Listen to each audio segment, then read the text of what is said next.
Hi everyone! If you have been using the Coinbase app and wondering on how to buy the XMR, then this tutorial is for you.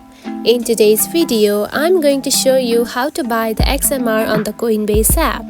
So let's get started. First of all, find the Coinbase app on your home screen. Now open it. After opening the app, you will see something like this on your home page.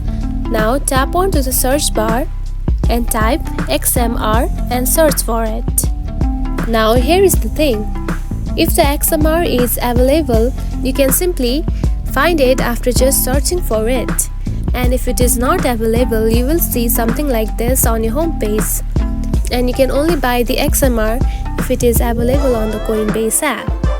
Then if it is available, you can simply tap onto the buy button and add your payment method and simply buy it. And that's it. This is how you can buy the XMR on the Coinbase app. If you found this video helpful, don't forget to like and subscribe for more tips. Thanks for watching.